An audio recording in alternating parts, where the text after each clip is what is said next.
Hello students, एक case study question है। Question number 61 है। Suppose Anu throws a die, if she gets a prime number she tosses a coin 3 times and notes number of heads, notes the number of heads and if she gets other than prime she tosses a coin once and notes whether head and or tail, whether head or tail.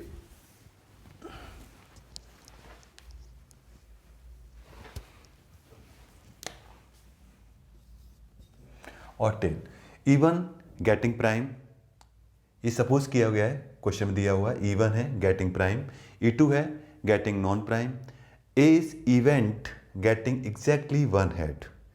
First part पूछा है कि probability of even क्या होगा, second part पूछा है कि probability of E2 क्या होगा, एंड थर्ड पार्ट है what is the probability she threw a prime number if she gets exactly one head. That means prime probability she threw a prime number का मतलब even, तो हमें निकालना क्या है actually, probability of even given exactly one head की probability A है। ऐसे ही यहां पर और पार्ट है थर्ड का, what is the probability she threw a non prime, तो नॉन प्राइम का मतलब प्रोबेबिलिटी ऑफ E2 और गिवन ए, ये मुझे कैलकुलेट करना है बस। तो इतना सारी लैंग्वेज लिखी गई है और इसमें बस यही, एक तो प्रोबेबिलिटी ऑफ इवन बताना है, प्रोबेबिलिटी ऑफ E2 बताना है, और लास्ट में probability of even given A, probability of E2 given A. ये बेस थ्योरम का क्वेश्चन है प्रोबेबिलिटी का, ठीक है। तो अब हम लोग सॉल्व करते हैं। तो मैं अब नोटेशंस में सारी बातें करूंगा।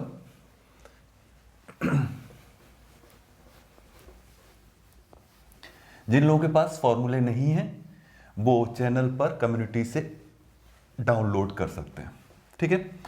तो सबसे पहले इवन प्राइम नंबर, एक डाइस पे प्राइम नंबर कितने होते हैं, 2 3 5, यानी कि जो प्राइम नंबर हो गए वो कितने हो गए, 2 3 5, और डाइस पर जो नॉन प्राइम होते हैं वो क्या होते हैं, 1 1 4 एंड 6, राइट। तो पहला पार्ट का बड़ा आसानी से आंसर मिल गया मुझे।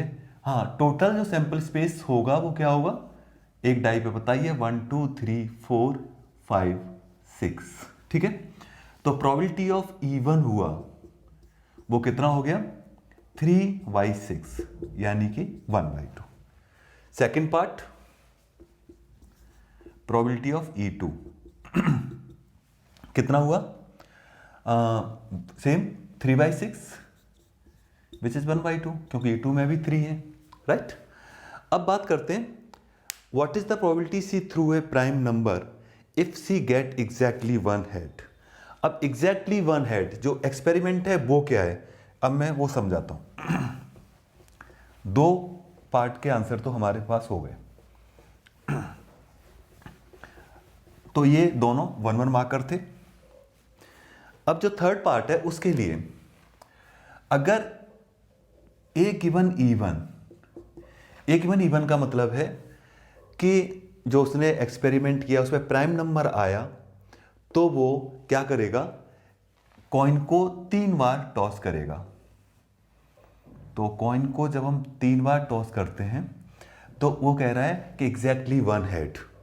टोटल केसेस हमारे पास 8 होते हैं, उसमें से एग्जैक्टली वन हेड टी पे आएगा, या H ऐसे हो सकता है, या फिर TH हो सकता है, यस 3 जगह ही जा सकता है। तो इस टाइप से जो probability of A given even है वो कितनी है, 3/8, क्लियर है। अच्छा, उसके बाद probability of A given E2, जब ए गिवन E2 की बात करेंगे हम लोग,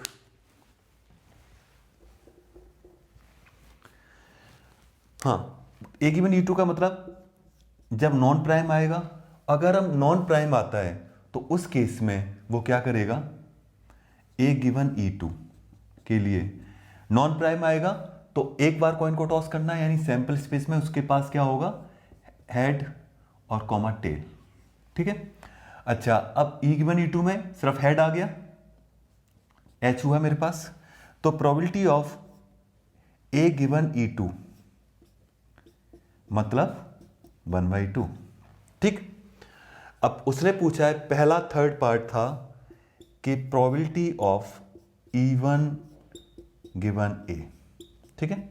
बेस थ्योरम से कैसे करते हैं हम लोग, probability of E1 into probability of A given E1 upon probability of E1 into probability of A given E1 plus probability of E2 into probability of A given E2, ठीक है। ये formula है, बस हमें वैल्यू डालनी है इसमें। तो ये जो वैल्यू मैं निकाल चुका हूं, मैं अब हटा रहा हूं।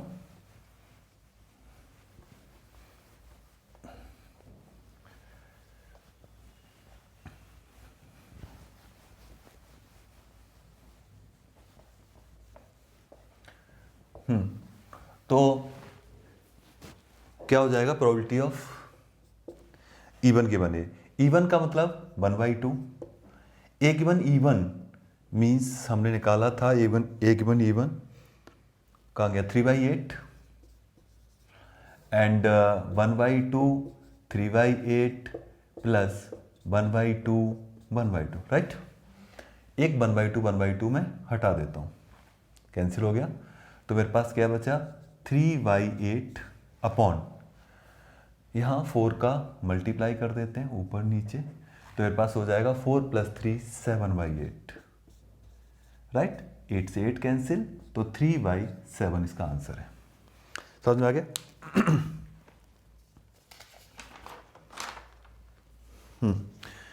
और अब मुझे अगर इसका थर्ड पार्ट का और पार्ट करना है, तो ध्यान रखना कि E1 गिवन ए अगर दो ही इवेंट हैं, तो थर्ड पार्ट के और पार्ट के लिए मैं क्या करूंगा, probability of E1 given A plus probability of E2 given A equal to 1 होता है, राइट।